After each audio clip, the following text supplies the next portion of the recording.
Bonjour François, bonjour tout le monde. Alors, après le Covid, après la variole du singe, la presse flamande s'est fait l'écho la semaine dernière d'une nouvelle redoutable affection, la bouchérisation. La bouchérisation découverte par Karl De Vos, chroniqueur et politologue flamand.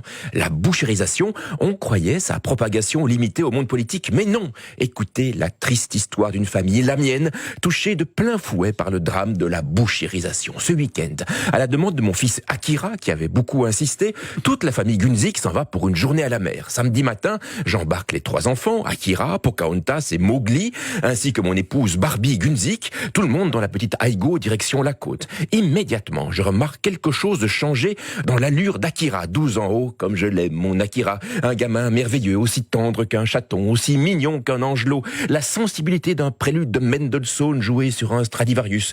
Et là, il porte un costume trop étroit dont le cintré comprime son bidou d'enfant. Ses cheveux couverts de gomina luisent comme un beurrier au soleil. On dirait un petit mafieux sicilien dans un film avec Terence Hill. À peine démarré, il y a un cycliste devant moi et Akira qui dit « Mais regarde-moi cet imbécile qui est sur notre route. Il se croit tout permis, ce bobo, mais double-le. Il n'a qu'à se pousser, crétin de Khmer vert. J'en peux plus, moi, de cette dictature. Hashtag nos libertés. Akira, mon amour, et ta bienveillance, ta gentillesse, ton innocence, emportée par la maladie. » Une fois sur l'autoroute, ma cadette Pocahontas Gunzik, 14 ans, montre des signes d'agitation. Oh, comme je l'aime, ma Pocahontas, jeune fille douce comme du miel de peuplier, intelligente à bosser à la NASA, le cœur toujours sur la main et la main toujours tendue. Soudain, elle lance « Bon, maintenant, papa, tu passes à l'arrière et tu me laisses conduire. » Mais enfin, Poca, tu ne sais pas conduire, tu n'as même pas le permis, ce serait dangereux. Et alors, depuis quand il faut être compétent pour occuper un poste? C'est écrit où? Nulle part. Hashtag fin de la blague. Mais Poca, tu ne lirais pas plutôt ce roman que tu aimais bien? Un roman, mais t'es con ou quoi?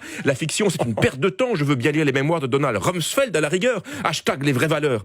Nous arrivons à la mer. Mowgli descend de la voiture. Oh, comme je l'aime, mon Mowgli. 17 ans, un garçon formidable, curieux, marrant, sympa, portant sur ce monde sans pitié un regard de poète. Et là, je le vois qui prend des selfies devant n'importe quoi. Selfie plage, selfie chien, selfie poubelle, selfie frites côte. Mais tu fais quoi, Mowgli? La réalité n'existe que si j'ai ma gueule plantée devant. Il me dit, t'en penses quoi de ma petite gueule, hein? Je suis canon, t'as vu comment je suis canon? Un mec comme moi dans une Aigo, c'est du gâchis. Je devrais rouler en BM série 7, hashtag moi d'abord.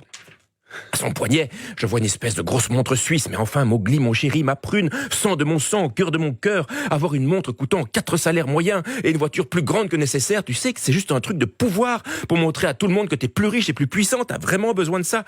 Il n'a pas le temps de répondre que voilà Akira regardant un homme jouant de la flûte sur la digue devant un petit chapeau pour y mettre de la monnaie. Ah merde, ces chômeurs me font gerber. Encore un de ces assistés par une certaine gauche qui leur fait perdre le goût de la valeur travail, alors qu'il y a des métiers en pénurie, genre chauffeur de bus en horaire coupé. Lui, il joue de la flûte, hashtag main invisible du marché.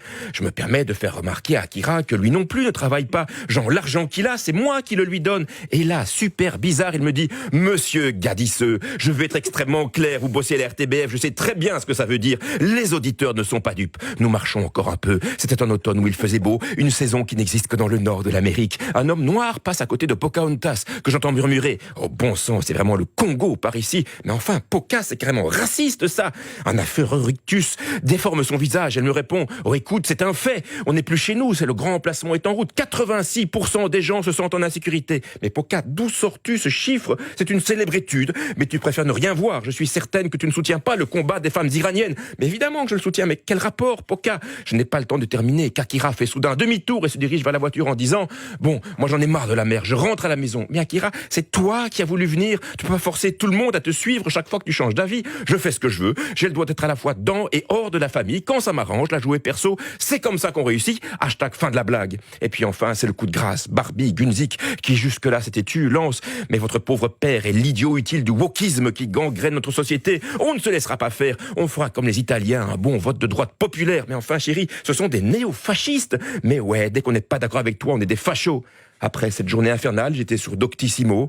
Apparemment, personne ne sait vraiment guérir de la bouchérisation. La rumeur court qu'il faut attendre 2024 pour voir si ça s'aggrave ou pas à la semaine prochaine.